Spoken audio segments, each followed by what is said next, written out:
Hello, it's the weekend. Confusion reigns. Chaos is our watchword. Wales played a spectacular game of football. But now, there is actually only one thing to do. You can get involved in these media circus events, or you can talk about some board games. We're not wizards. I'm Richard, and within next to me is... I'm Colin. Yay! He's here. And I'm back again, and we're here for... Let's not talk about that. We're not going to talk about the botched episode. No. Well, we already have. A tragic hour and a half of our life. That we'll never get back, but was pure entertainment that you'll never hear either. We do this because they are quite simply not enough podcasts about board games out there. No, I've looked. And the other reason that we do this as well, Colin, is... Well, there's not enough, two white chaps sitting doing podcasts. There's just not enough of us. We're cornering the market. So, let's crack on. How are you doing today on this fine Saturday morning? It's lovely. It's great. I'm enthusiastic. That's good. Don't be like this. Let's just crack on. I've got a cough now. You've made me cough. Yes. You've made me cough. Let's start off what we've been playing. Or what have you been playing? What have I been playing? Yes. I've been playing a little bit of a couple of games that we said we would play. All right. Which would be Catacombs. Which would be... Which is the darling of the board game industry, isn't it? It's for me. Well, you've got it, haven't you? It's the King's Ransom. Yes. The treasure chest. Yeah. It's by Elsa Games. Mm-hmm. You can buy it for about £20 squillion. Yes. Unless you've got it through the recently the finished Kickstarter. Which still has open late access. Yeah. Shenanigans. Do you want to get involved in the shenanigans? Well, I'm already knee deep in the shenanigans. So. I'm the shenanigan master. For those that haven't heard of Catacombs, Colin, you own it. I do own it. What's it about? Someone described it to me as Subutio meets Dungeons and Dragons, which pretty much sums it up. It's a flickery disc dexterity dungeon crawling, beautiful looking succulent gem of a game, and I want to hold it and call it something special. I think we've talking about Descent in the past. Yes, we mentioned Descent in the past. You play heroes and one person plays the Overlord, and you go down and you fight various battles till you meet the big evil bad guy, and then you have a showdown with him. Or Hero's Quest. Yes, or Hero's Quest, which is it's an early 80s game, but Milton weird. Bradley. That's what got me into board games. Is it? It's the first kind of proper board. It's the gateway, gamey, druggy game of Hero Quest that first got me in. But unlike Hero Quest and Descent, which are all miniatures and you roll dice to decide whether you hit them or not. You add stats, so you're charging up the corridor towards a group of orcs or goblins or ravens or skavens or whatever. Yes, and you both stop and say, right, we're going to fight. Let's roll some dice at each other and add our multipliers and our attributes. And I make this up as I go along because I clearly don't know what I'm talking about. I don't know what I'm talking about. Instead, in Catacombs, it's wooden discs. It's wooden discs. And you flick them like you would flick in... Flicking a flickety flick. Yeah, like when coin toss at high school. Or table football, as we call it. Subutio, yeah. Where you used to shove... coin football, I mean. Yeah, you used to coin rugby. You used to shove the 10 pence on the other side of the table. And you used to flick it up. Yep. You had to catch it and then you had to flick it over their fingers as they pretended to be a goal. Goalpost. And then the registration teacher used to come in and go, "Stop throwing those coins about." And we said, "Okay, Mr. Smith." Oh, you had a terrible upbringing. Yeah. It was awful. Ours probably would have just joined in. Would it? No, definitely not. But yeah, as Colin says, you got monsters there, and you flick the discs at the monsters, and so everything that would be in a role-playing game is recreated using little discs. Yeah. So if you're a magic caster and you have a fireball, there's a little fireball disc that you flick away from your hero's disc, and it's just amazing. I love it. Each of the boards, it comes with 4 boards. Yeah. And these boards have different holes punched in them that you put blocking pieces in. Yeah. So you have barriers to do trick shots off of if you have any amount of skill. Yeah. And it's, how does it look? Oh, the art style is lovely. It's this very cartoony, not serious art style where everything's got sort of like, did I just do that? It's a solidy, almost cartoony thing. Everything is like single or double. Yeah. Everything's like single or double shaded, and this is the type of artwork. If somebody said, "How would you want to draw? How do you want to be able to draw?" I look at this and I go, "That would be cool," because I'm quite a precise kind of arty type guy, and to have kind of and to have just you have to look at it. It's just beautiful. It's stunning. This is the artwork of the 3rd edition, which is the current edition, which is out now. The previous editions of the game went for a very real art style. It tried to be like very menacing, kind of serious and very Hero Questy and Descent, and very, very much so. Any kind of these cool mini or not kind of dungeon crawler type things that they do.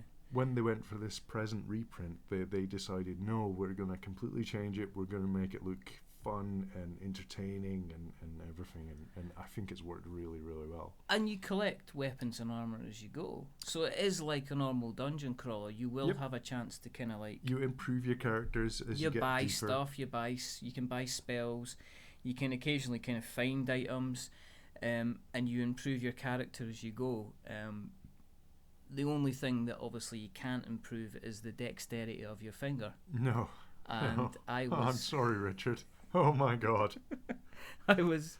You were less than superb at this game.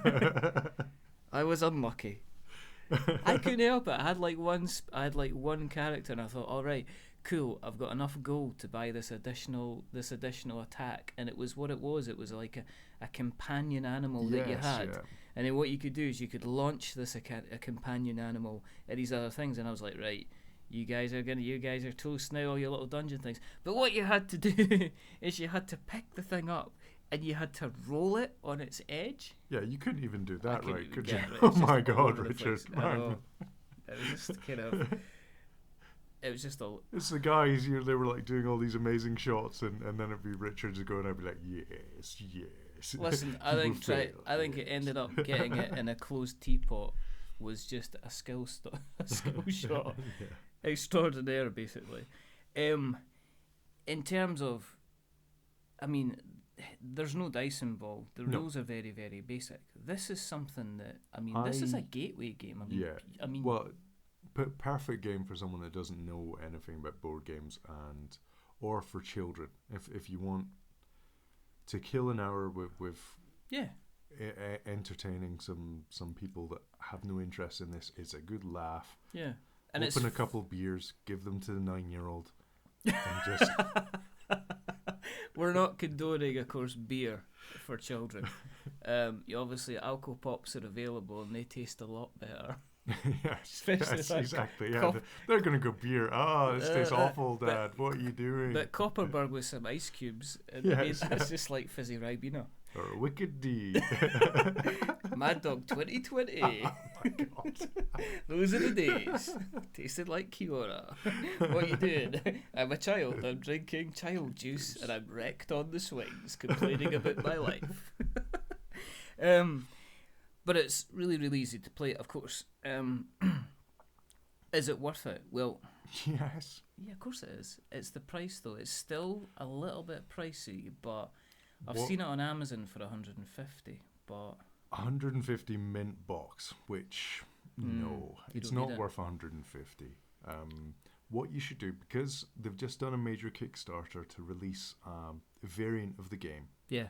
It means they're going to have a whole load of extra copies, which means it's going to go back to the retail sites again. Yeah, it's going exactly. to be on Amazon. It's going to be on Board Game Guru and sites like that. Unless, of course, they decide to do what they did last time and not reprint No, they did. Well, I didn't get mine through the Kickstarter. I got mine through pre-ordering through one of the sites. All right, well, that's good. That's good. Yeah, I mean, if you can get it, if you can jump on, I mean, if you're looking for something which is, it's so good. It is just one of these, it kind of ticks all the boxes. There's no real annoyance about it unless you're absolutely useless. Because it's dexterity, because it's your physical skills. You're not having to learn crazy mathematical formulas. It's not luck based as well, so it's not a case that you could be playing, say. Well, it's luck based. It's dexterity. Well, it's dexterity, but it's like a little bit of skill. There's a lot more skill than there is rolling a set of dice. Yes, of course. Yeah. I mean, if you're fighting against somebody in a corridor in Descent, it's like you could have 3 rubbish rolls in a go, and that's it. Your character could be potentially wiped out. Where in Catacombs, if you got those fingers, and those fingers are a flicking, and they're flicking well. Exactly. Yeah. They're fine. You're good. I took. It was last Friday now. Yeah. Don't mention two guys that had never played, and one guy that had played the game before with us. Who's that? Leo. Oh, aye, yeah, Mr. Leo. Yeah. Hi, Mr. Leo. We know you. Mr. Leo. We know you. No, he knows he's called Mr. Leo. Yes. He'll be on here, and you'll know why he's called Mr. Leo. He's a character. He is a character. We made him up. He doesn't exist. He doesn't actually exist. It's been a tapestry of lies. It has been, but you'll get over it. No, and showed them how to play, and within about the first 15 seconds, they went, "All right, we understand how to play now." Yeah, I mean, it was, and when I played it, I mean, we had it doesn't even take that long to set up. Nope. This is the other thing. I mean, there's no. You play, and I'm not going to keep on going back to Descent, but any other kind of dungeony crawler, and even like things like Imperial Assault. Descent will the other great thing, because it's dexterity, because it's so quick to set up. You're looking at something that Descent, to play a map, will take you about, I don't know, 2-3 hours. 2-3 hours, yeah. And it's commitment, because you get to the point where you've got all your cards laid out, you've bought all your additional spells and equipment and everything like that, and then it's packing them all away, and then if you take it out again, it's going to the rigmarole of going through all the cards or sectioning everything off and finding it again. Whereas in Catacombs, it is just a case of you've got that, you've got that, you've got that, you've got that, and you can continue your campaign. Well, a campaign takes an hour. To play the entire thing takes an hour. That's it. So we heartily very rarely kind of recommend games. Unless you hate dexterity games, unless you don't, stay away from it. Exactly. Do not look. Do not touch. Go back to Descent, because there will be some people that won't like it. But we really liked Catacombs, and Elsra Games. If you're listening, please send us promotional copies. Don't say that. Don't say that. We're not that kind of corrupt. We are corrupt. Send us stuff, anything you can, and we don't mind. We're kind of open to it all. We have no shame. Well, not when it comes to Catacombs. We're ready to be bright. Catacombs will build a house out of catacomb boxes. Yes. Yes. So that's that. Now. Yeah. It is foggy in old London town. A man moves in the shadows.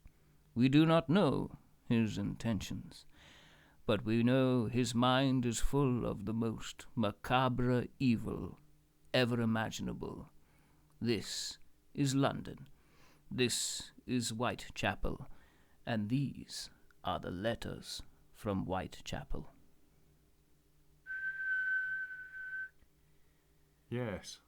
What? I thought I'd do a bit of drama. Yes. That's what Sherlock Holmes introduction. It's meant to be a stop you. Ballyhoo! Stop it, you rascal! What are you doing with that? Yes, no. Letters from Whitechapel. Final Fantasy Flight game. You always get that wrong. I always call it. It's like with you? I have it written down week after week, because on the notes. He actually looks at it when he's saying it wrong. I look at it and go, Final Fantasy. Nope. Final Fantasy. Nope. Fantasy Flight games. Letters from Whitechapel. Yes. It's a hidden movement game. Yes, which is it. We've not played one of them at the club for A long time. Long time. We haven't been here for a long time. The best one of the quality that we've played. Yeah. Yes, Letters from Whitechapel is essentially it's a hidden movement game based around Jack the Ripper. Yes, yeah. So and bit macabre, but yeah, bit macabre. Maybe some people won't like the subject matter. Obviously, it was a little while ago, and it's a theme. But the idea of Letters from Whitechapel is a hidden movement game, and one player plays the Jack the Ripper, the infamous Jack the Ripper, who's trying to get from the scene of a murder back to the hideout, and the other people play the police officers that are trying to outwit him, guess his movements, and ultimately catch them. Now, for those who don't know what a hidden movement game, because obviously we're not wizards, we like to explain a bit more. We don't try to assume that you know the stuff. Hidden movement games are an interesting genre in the fact that usually one of the players doesn't have a physical presence on the board. Yep. And what happens is that they track their movement through kind of like pen and paper at the side. They track where they are, and then the other players move around the board in an attempt to try and either capture, evade, find, wherever these people are. Yeah. Yep. Obviously, we played this a couple of times, and I really like this game. Yeah, you enjoyed it. I really like this game. No, I was giggling hysterically during the game, so I must have enjoyed it. I think what it is essentially what you do is the board is a map of the old Whitechapel, and it's sectioned off into between. There's little circles, numbered circles, which are numbered 1 up to 200 or something like that. Yeah, something like that. And they're all over the board, and those are Jack the Ripper's spaces. And what he does is he moves between the numbered circles. In between those numbered circles, within the same grid, are little black dots, and those little black dots are where the police are. Yep. And essentially, what happens is Jack has the ability to move a square, or he can take a coach, which allows him to move a couple of squares, two moves, and it also allows him to drive past any police that are in his way. Yep. And he also has the ability to jump up an alley. So if a numbered space is on one side of a block, he can go between. He basically goes between two numbers, essentially passing through like a block. Allowing him to escape. The numbers and the squares are all the roads. So when he jumps down an aisle, it's basically he can jump to the other side of a building. So he's bypassing. It's almost like he's going through a building in order to try and escape. And how it works is that every round, basically, Jack moves a square. Yep. Which the police obviously have no idea where he's going to move to. No. But the police will move either one space or two spaces. Just one. And just you. One space. It was two. No. I must have cheated then, because I moved two a couple of times. No, I'm sure it's only one. Ah, well, okay. If it's wrong, it's wrong. You move spaces. Well. Yeah. Doesn't matter.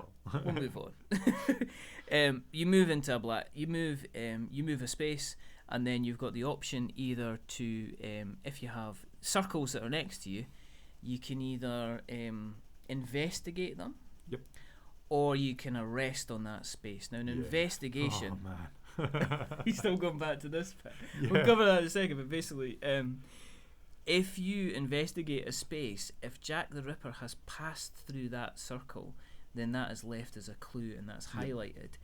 If you arrest on that space, which Colin regrets he did not arrest on the space. Yep. Was that our game? Was that the game I was Jack, or was that? Yeah, that was the game you were Jack, and then it happened in the other game. Yeah, basically, why did I pick that? There was a point where I went the wrong way and ended up basically in some kind of police dragnet, and just before I got away, I was standing in the space right next to Colin, and Colin investigated it, and if Colin had said arrest, I knew we could block you in. So I had like this whole thing of, and I'd worked it out, and I counted like all the moves you had done. I was like, well, he's definitely got to be there. But I can't take the risk and not know. I know. It was funny. One of the things that you get with this is the tension is. I don't remember playing a game. Now, you get games where you get the analysis paralysis kicking in. Yep. And this is a game that kind of blends the analysis paralysis with high tension. The tension coming in, because as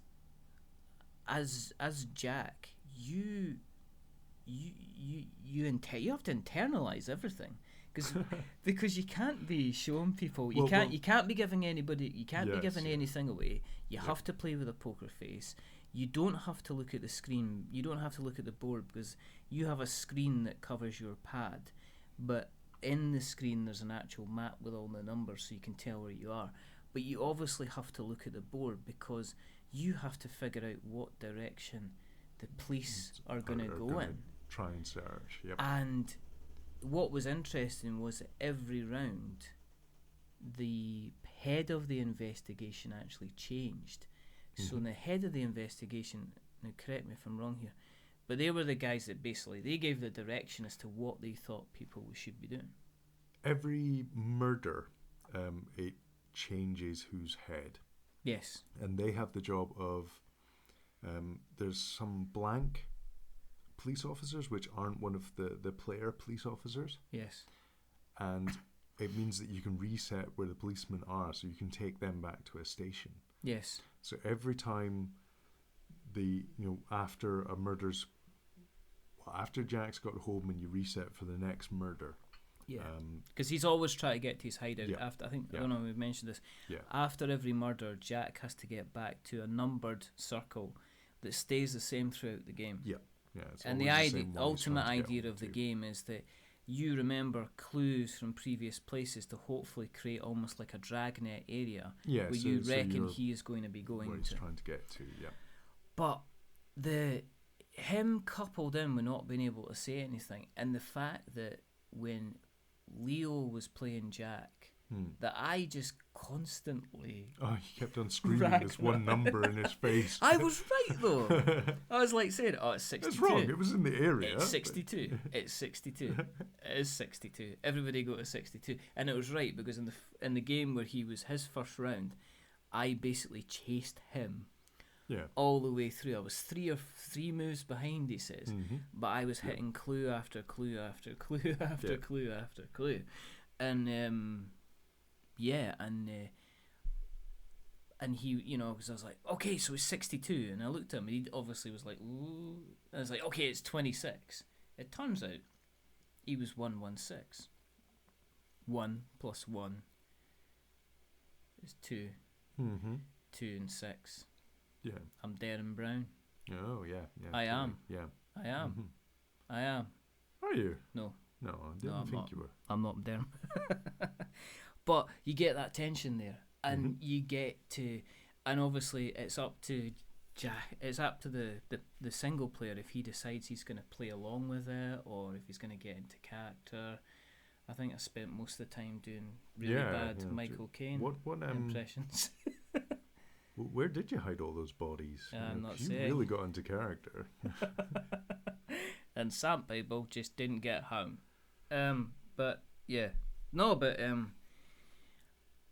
You've got, and obviously as the round goes on, you start to know where the hideout is. So you've got, do we try and catch him in the act, or do we try and make catch sure him on we've the got trail, or do we try and stop him from or do we getting try and home, stop him from getting back to the hideout?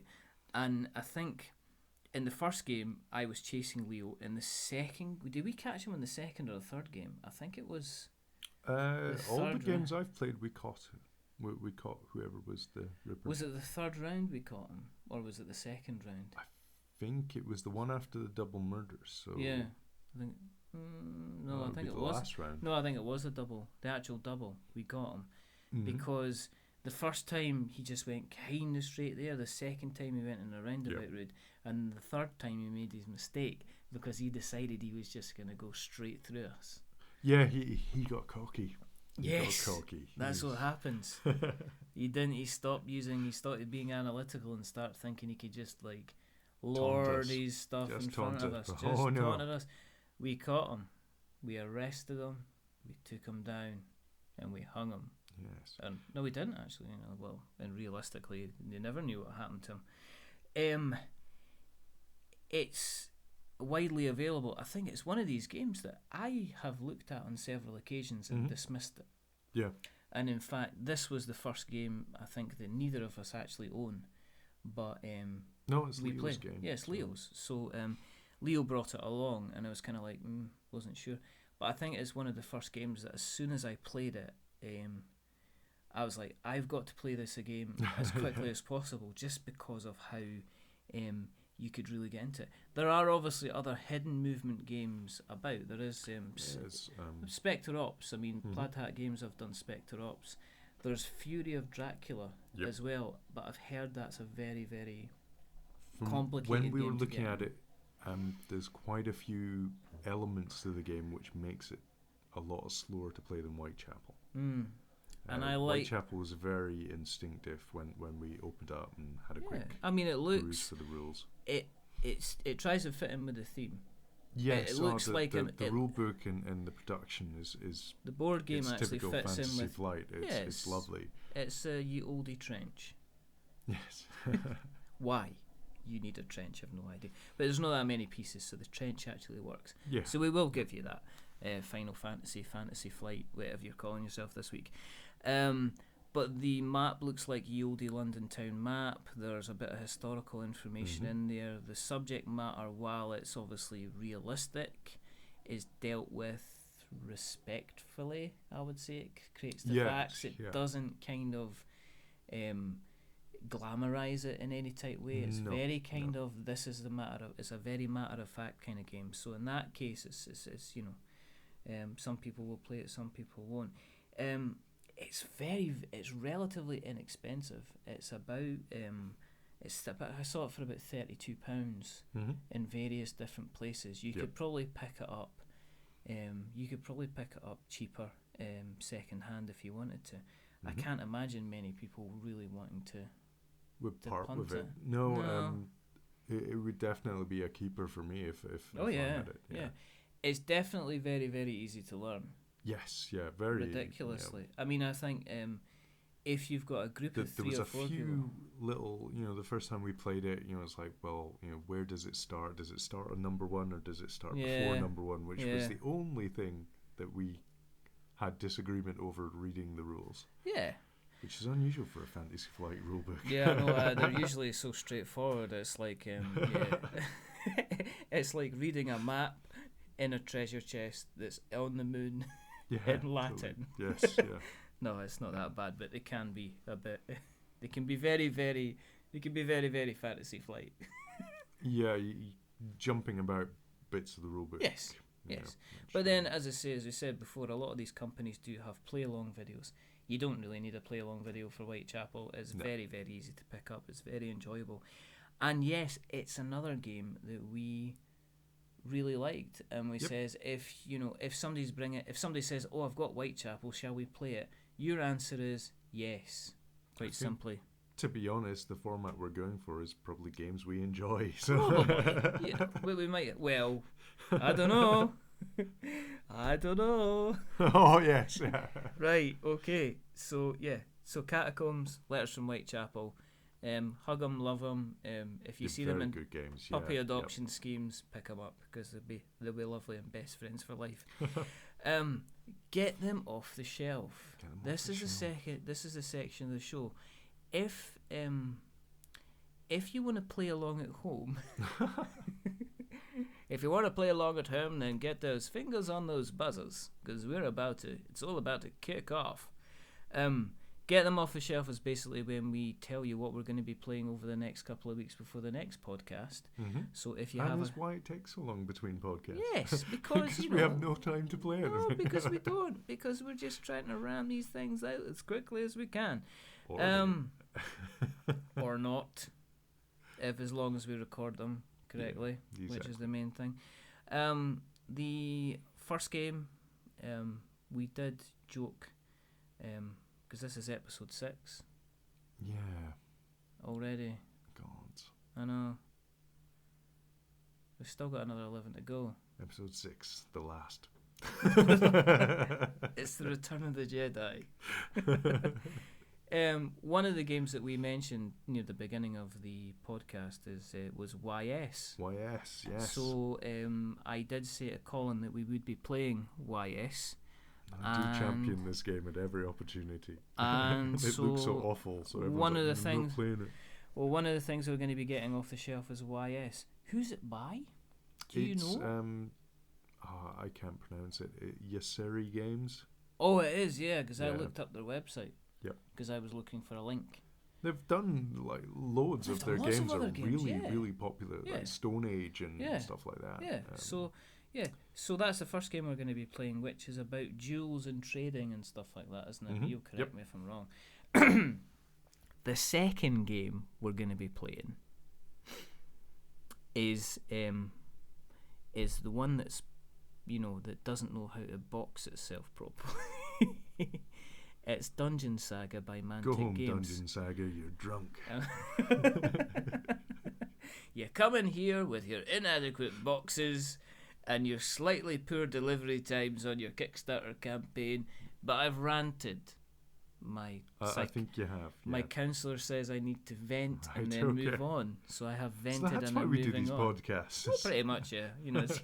It's either that or I'm going to get weird.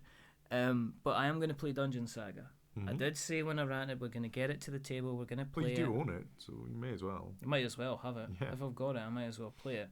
So over the next couple of weeks we're going to be playing Dungeon Saga by Mantic Games, and I'm going to tell you whether or not it's worth it or not.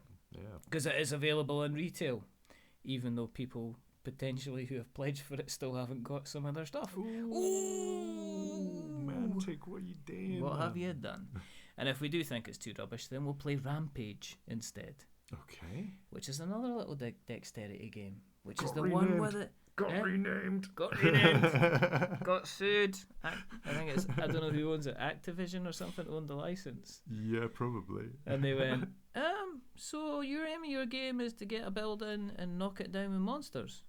Three monsters. They all look similar to the monsters we had. Well, they're all dinosaurs. I don't think they went for the gorilla and the... Oh, no. Well, no, they didn't. But they went for three kind of dinosaurs and called it Rampage and called it knocking down buildings, and then kind of got... I don't know how shocked they were when they got the cease and desist letter through. Hello there. Hello. We're representing... Yeah, we're kind of representing Activision here, and we'd like you to maybe not move views in it. So it's called Meeple Terror now. So I've got the original called Rampage. Ooh. So we'll maybe play that. Item. I don't think it is. No. Oh well. We played it ages ago. I think it was one of the first games. One of the first games ever brought along. Yeah, it was. So we're might play it depending on how we get on with Dungeon Saga. Yeah. Because I might just get on with Dungeon Saga and put up a video going, here it is, in the bin. Oh, and some people still haven't got their Kickstarters. Oh. No, let's not. Come on, let's move on. Anyway, so that's what we're going to be playing. Dungeon Saga, Mantic Games, and YS by Yasaria. Yep. I guess, and I'll double check that, and obviously there'll be a link in the show notes. The next thing that we always like to do is we don't give them a flick. We give them a... kick. A kick. I join in with these things. You do. You do. Give him a kick. Well, obviously we're too late to talk about the Catacombs. Yeah, it's sadly finished. But it's potentially worthwhile having a look on their Kickstarter page because it is funded. So you're potentially going to get it. They're still open for late backers, but I don't know how long that'll be open for. I think they were talking about a month. Yes. But, yes. So... but have a look, check it out and see what you think. The first game we're going to talk about is a game by a gentleman by the name of David Newton. The game is called Temp Worker Assassins. Now basically Temp Worker Assassins, it's a deck building worker placement game, and you're basically playing as a temporary worker who are secretly assassins. Alright. So the idea of the game basically is that you get searched on entry, so you can't take any weapons in with you. Okay. So the idea is that what you're meant to be doing is you're meant to be... but it's just a wooden spatula, mate. It's a deadly wooden spatula. It's the poisonous lead-covered scissors. It's the extra sharp HB pen. It's the deadly crushing water tower bottle. It's kind of all... But I mean, the idea behind it is that each player takes turns. You place your assassins in a fantasy office with an aim to steal as much stationery as you can, and also kill as many of the full-time employees as possible. So it potentially is kind of life imitating art, because obviously assassins are like everybody else moving on to 0-hour contracts and stuff. No pension, no future. It's an actual shame. But each employee is obviously given a name, a rank, and obviously an amount that you get if you successfully dispose of them. And the player with the most gold at the end of the week kind of wins the game. So you build a deck,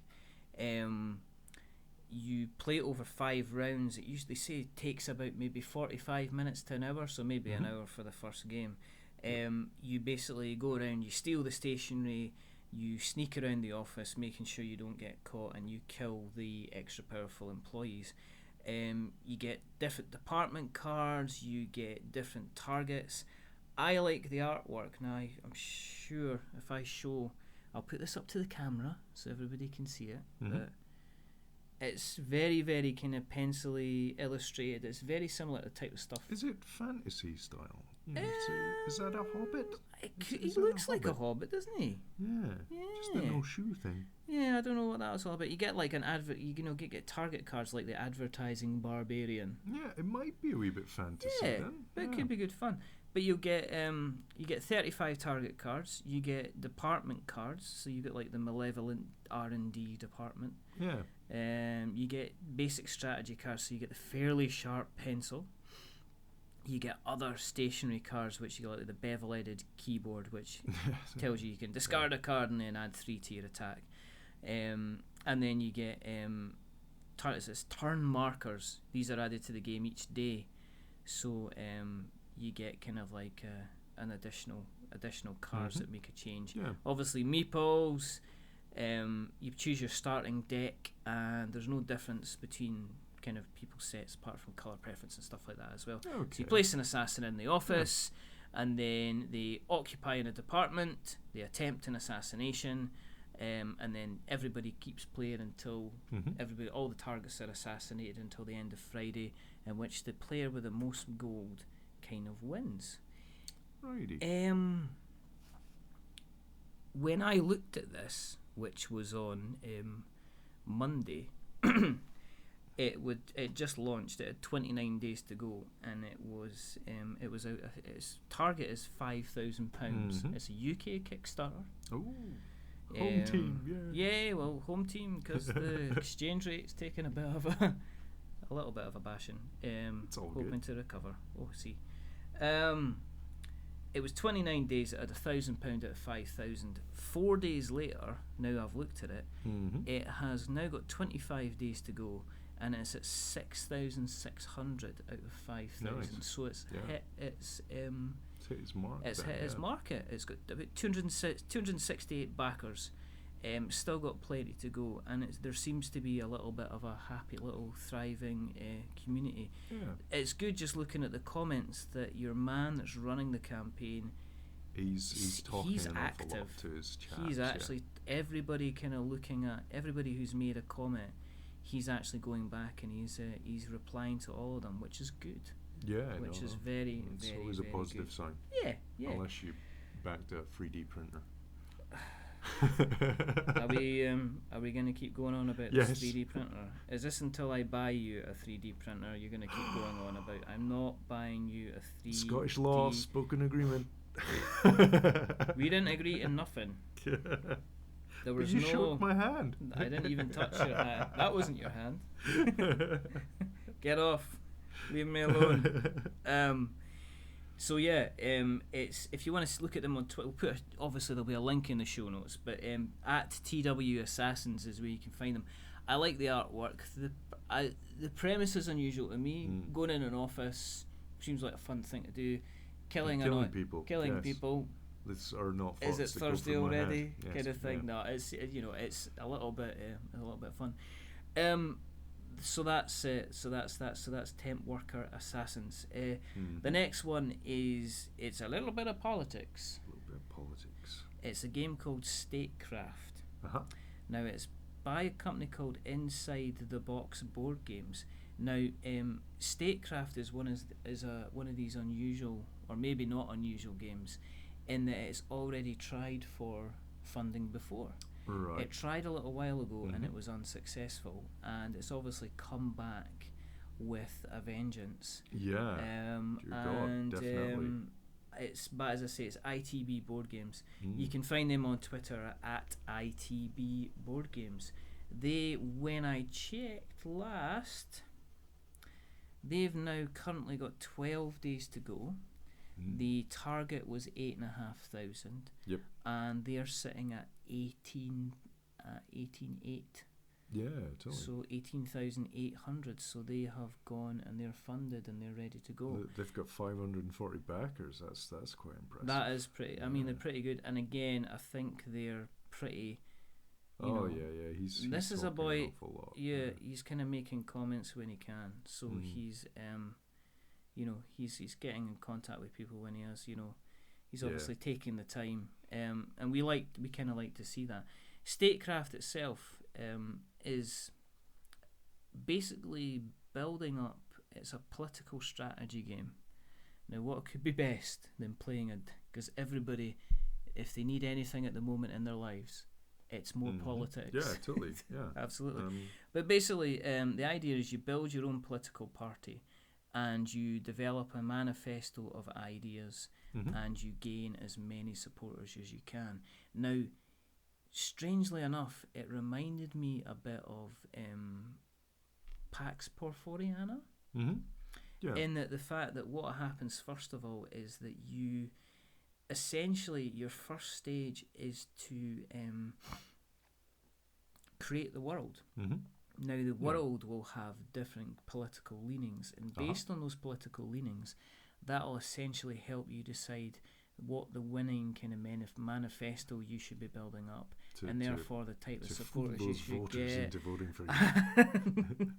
And you basically you'll have your, as I say, it's like Pax Porforiana, because you had like the anarchy, you had like American intervention and stuff. If you don't know what that is, go back a couple of episodes where we spoke about that at great length. But Pax, but Pax, which you really, really liked.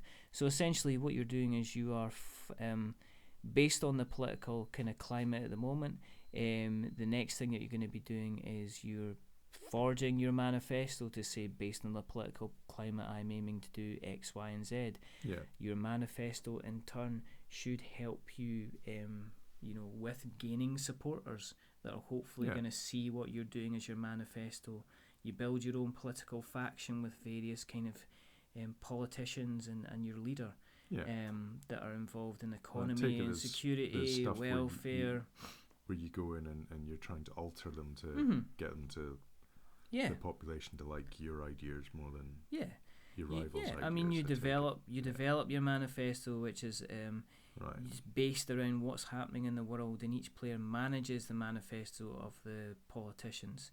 There must be an awful lot of they announce or denounce kind of policies that are coming out. So there's a lot of cards. Right. There seems to be a lot of different policies you can kind of bring in, and then over and above that, there is going to be you can activate political action cards, which hopefully give you an advantage and smash down what's happening with the opposition. But at the same time, you can also draw kind of cover kind of event cards which cover every player. So it could be maybe there's been a terrorism attack, or maybe there's been a plague, or maybe there's been some kind of strike, or different various different things that are going to help you gain points in your strategy, help you gain points in your manifesto, and ultimately gain you the supporters and kind of help you win. You can basically, just like, and I didn't mention this for Temp Work Assassins. Temp Work Assassins is £20.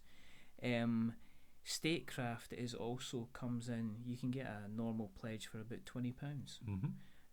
So they're not going to break the. They're not going to break the bank. You obviously, like anything, you get kind of bigger kind of stretch goals. As I say, it's doing it's doing rather well on its campaign. It's fully funded. These are both guys that are UK based as well. Yeah. So worthwhile kind of looking at. Moving on. Questions. We love questions. We don't love questions. You don't like questions, do you? What does your Twitter say about questions? I'll just check. One moment. No. Right, okay. Well, in answer to the last time that we put a tweet asking for questions, we did have several questions that we do have to answer. So the first question, Nick Jones is back in the house after his absence after the last episode. So Nick's first question is, what do you think? Maybe? No, it's yes. Oh. His second question is, have you ever backed a game on Kickstarter and not had it get funded and it made you sad? I have to say no. I'm the few risky Kickstarters I've gone in for, and that's going in for ones that obviously weren't going to succeed, like Catacombs, have all then went on to be funded. So I don't have a tale of woe apart from my 3D printer, which what happened is off with the top. What happened with that 3D printer? Is that the guys that's the guys that bought a house instead of they bought a house? Yeah. Well, one of them bought a house with the money and then said he would pay the other one back, and he hasn't.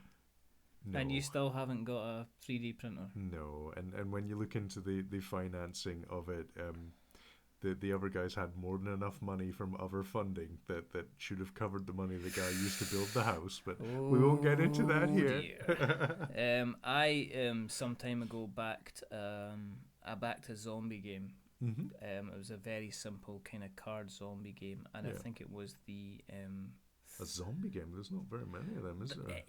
It was either that or it was a steampunk game, or a dungeon crawler. Yeah, no. It was one of really those. Difficult to find those games. I really had to say I had to go into the advanced search on Kickstarter to find out. Yeah. Steampunk zombie dungeon crawler, where are you? Crying into the night. Help me. Don't lest thee summon it. Just asking about, what is your Kickstarter and what is its name? Do you have a dungeon crawler? But was I sad about it not getting done? I was at the time, because I was kind of like, oh, this is, because I was, as you know, we're not anti big companies doing Kickstarter. We just kind of think, well, you guys.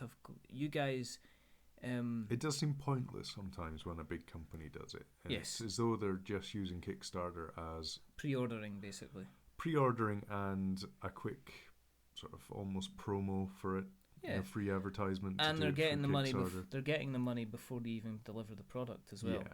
But then you can say that about any Kickstarter. I mean, that is, or in case of 3D printer not getting the product. Oh well. Yes, we're gonna. Damn you, peachy printer. Yeah, we'll stop doing it when you stop laughing. But the guy was like, "Oh, it's not gonna make it," and it was sad because the guy had put a lot of work into it. But I think when I spoke to Jeffrey Greer, he said that one of the things these big Kickstarter campaigns have done is they have really raised the bar in terms of the kind of the artwork. You can't have that sort of homegrown look to it because people are just going to go, that looks homegrown. People are expecting really, retail level goods from Kickstarter. And there's Kickstarters that we have given shout-outs for, and we're not wizards, that have not funded. And it can come down to your marketing, making an awful lot of noise, communicating with your backers. As I say, the guys at Statecraft and that seem to be doing quite a good job of talking back to people. Next question. This is again Nick. These are all Nick, because Nick loves a question. Have you played Codenames yet? Yes, we have played Codenames, and that will be spoken about on a show in the future. Mm-hmm. It's a good game. I enjoyed it. It was. Well, I've played it before, so I really enjoyed it. I had a lot of fun with it last night. Yep. And Codenames. Is Chris Warcraft going to be a guest and talk tabletop games with you? I didn't retweet that, so I'm going to do that. Chris Warcraft, that's Chris Clues, I think. Right, I didn't. I should have said something, shouldn't I? It's like a small aircraft flying above my head. He's a guy that was involved in one of the key parts of Warcraft, but right, okay. He's apparently loves his tabletop, and he would be good to have him on. Mm-hmm. But we do have a bit of news regarding kind of the future kind of episodes that will be coming out for We're Not Wizards. How can someone become a guest on the show? Is Nick's next question. Well, they could ask. Yeah. Yeah. I mean, we well, maybe we should talk about it now. We're gonna start a series of episodes called the We're Not Wizards Friends of the Show. Mm-hmm. And Friends of the Show is basically an opportunity for. It's kind of. The aim is guests. Yeah, we're gonna have kind of guests, but guests that are gonna be kind of co-hosts, kind of co-presenters, and the aim is to kind of mix what they're doing with what we're doing and kind of keep the format. He's not told me anything about this. He's phasing me out. Oh my God! I'm getting replaced. We spoke about this. Oh no! What we do is special. You know, I'm not gonna be playing Dungeon Saga and talking about it with anyone else or YS. Let's face it, nobody else is going to play YS with you. I know, exactly. And talk about it. It's not. This isn't a kind of there isn't a hostile takeover. We're not bringing people in to kind of phase you out. I wondered why you wanted to rebuy all my shares. Yeah, I've got to change the details on the Patreon. And the investor portfolio is going to have to get reviewed as well. Oh my goodness. What are we going to do with the studio? Are we going to keep subletting it out to other people? Richard, all the passwords have changed. What's going on? I can't get into the email. Twitter's been changed to say yes instead. What's Twitter? It doesn't matter. Well, it doesn't matter now. So yeah, but as a quick aside, yeah, we are. The aim is to have like a series of kind of continuing specials to run alongside it, because obviously we have a format where we have specific games that we are going to be playing, and in order to kind of keep that going, we like keeping that going because it's good fun and it gives us something to talk about. But at the same time, it's always good to get other people on the show that enjoy playing board games, card games, and stuff like that. And different games to our sort of. Yeah, exactly. Guys that have different experiences of playing board games as well. You might get people that like Eurotrash games and possibly Eurotrash games. What on earth is that? I know. Oh God! As long as it's not based on the TV show. Hello and welcome to Eurotrash board game. Oh my goodness. He's a little bit wiggly, a little bit sickly. He's a little bit a pigly. That's more like that boy that does This Morning, the chef. Another question. Nick says, my birthday is on the 29th of... Oh. No, he didn't. He says his birthday is on the 6th of the 29th month of the year. Because he's American and he can't write dates correctly yet. Tomorrow, the 29th of 6th, this is a tweet from obviously earlier in the week, he says, it's my birthday. Did you get me awesome presents? And the answer was, yes, Nick, we got you. And then some. And a big box of. Well, we've got it here. Yeah. You just come pick it up. If you just come on and, you can just come round to either my house or Colin's house and we'll get it organised for you. It's all fine. Yeah. Happy birthday, mate. Yeah, we're not singing happy birthday. No. Don't give him that option. He's not getting for the that. love of God. And okay. His next question is, are you going to get political and discuss the EU situation? No. We have quite differing... We are not a political based podcast. There are plenty of opinions going out there about politics and stuff like that. I couldn't find any single white men talking politics. You never find that at all. It's almost like there's an opening in the market for people to discuss. When we started off We're Not Wizards, the aim was to talk about board games and nothing else really. There are plenty of other people out there that are quite willing to get into the nitty-gritty of things. We have always had the view that we do have different views on different things, and we don't want to turn this into Colin and Richard discusses stuff. We just want to talk about board games. Exactly. And whoever wants to come along and chat with board games with us as well. There are, as I say, this is an exciting time for the hobby. Oh, it's a very renaissance period for games. It's fantastic. It's glorious. I mean, we just want to talk about them, and have a chat about them, and introduce the hobby to as many people as possible. And that means, we have agreed to leave politics firmly out the door. His next thing is that enough questions? Yes. It is. and his last question is yes, with a question mark.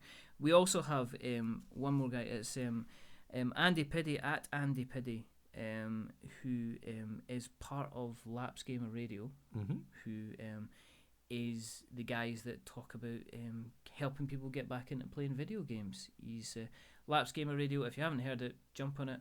It's a good, decent podcast. Him and Lee and Sev, Kev. No, they don't. They kind of talk about games that people who haven't played for a long time might be interested in. Because if you're getting back into video games, where do you start? Everybody will say, "Oh, play Dark Souls, play Battlefield, play stuff like that." But you might miss out on some maybe nice little other games that that you could get involved with.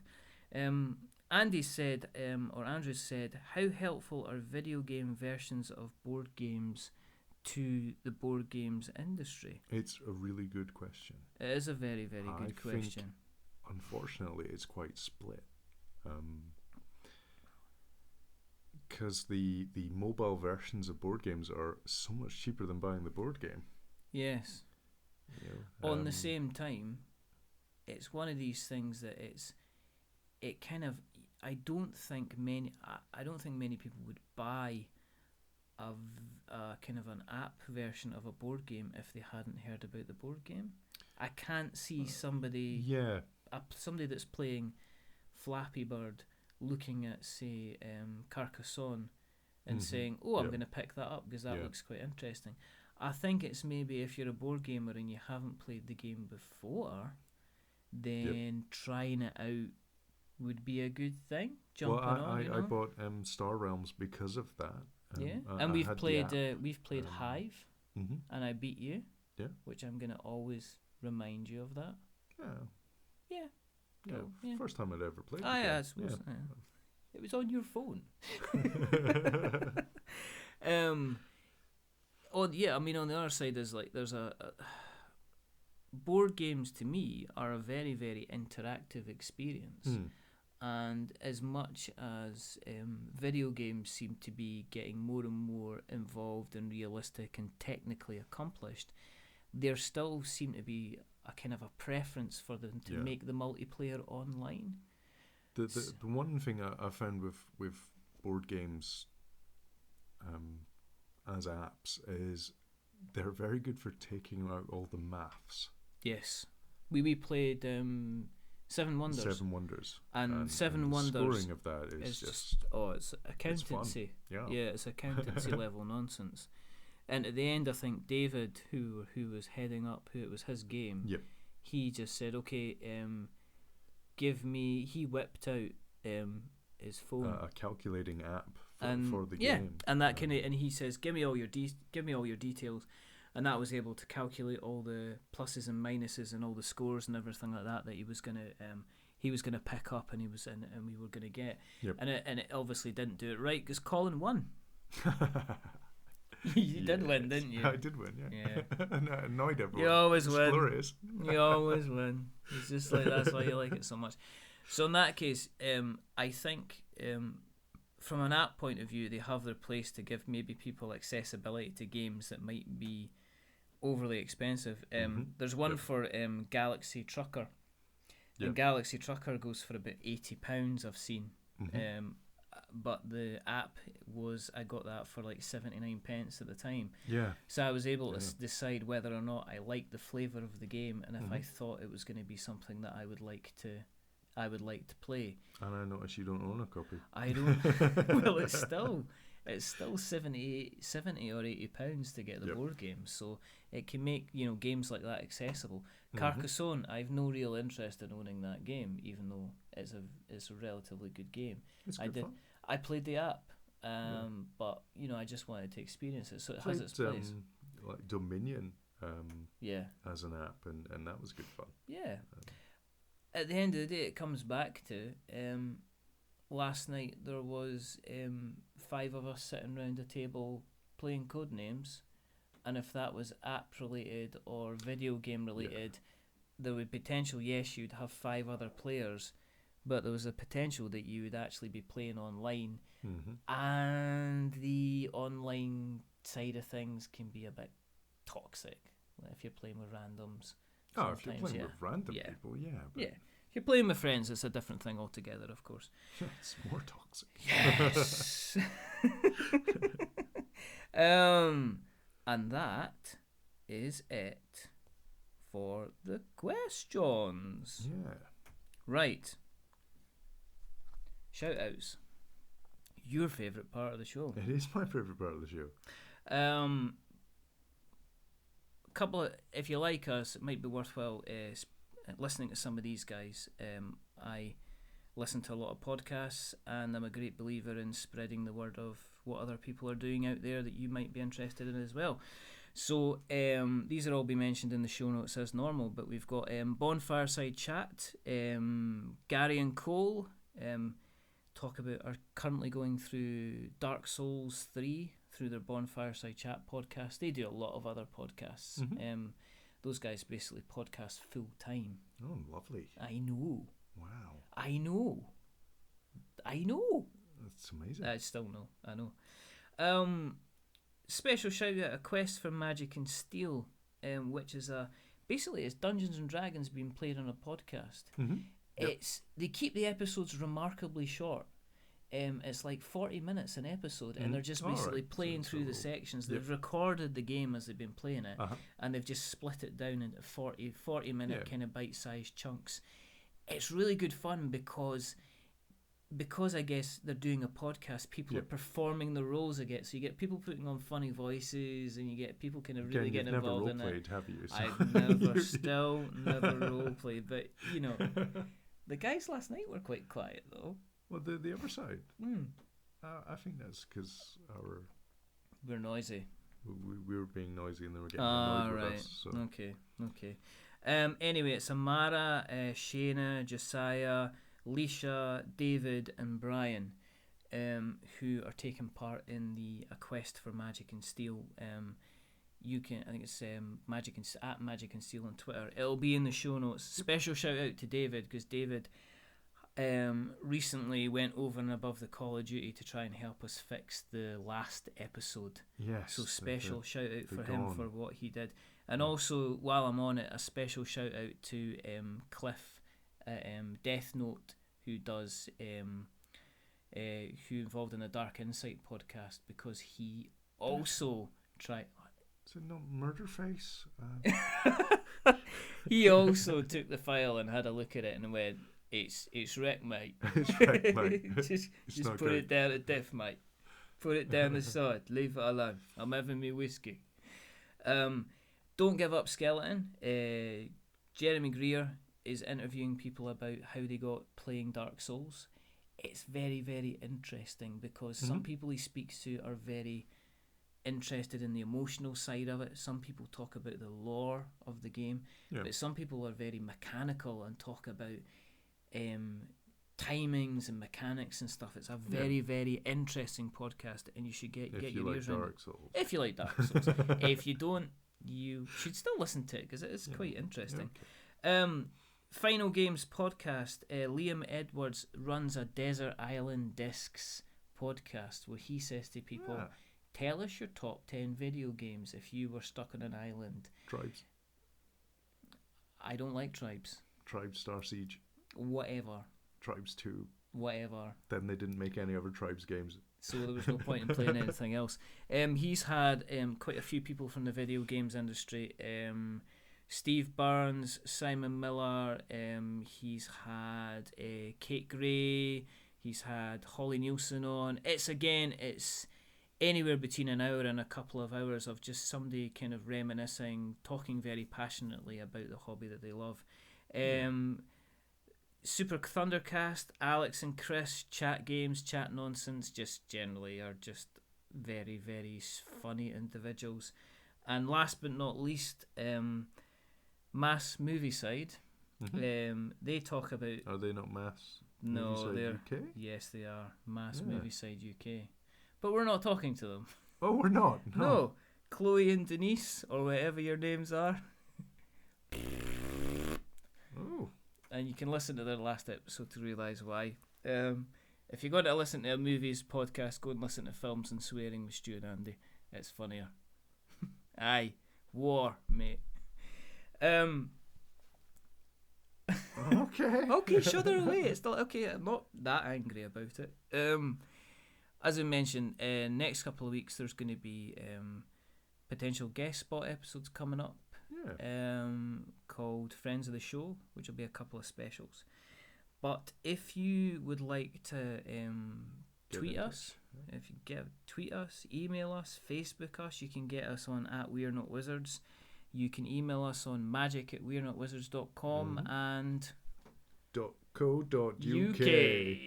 You can Facebook us, facebook.com/wearenotwizards.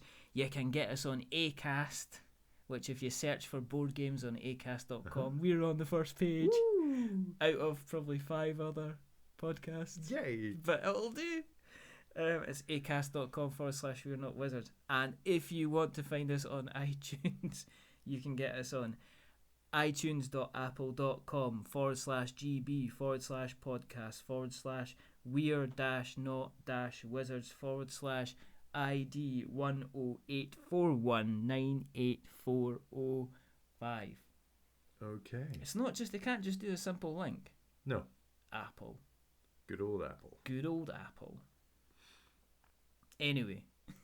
Righty-hoo. It's about that time again. Yep. Definitely. So I've been Richard. So it's a goodbye from me. And it's a goodbye from him. Thank you, Colin. Yes. I don't have a glass to do the goodbye song. No, and I'm holding things away from your hands. I'm going to have this like that. I'm going to say... No. Let's do...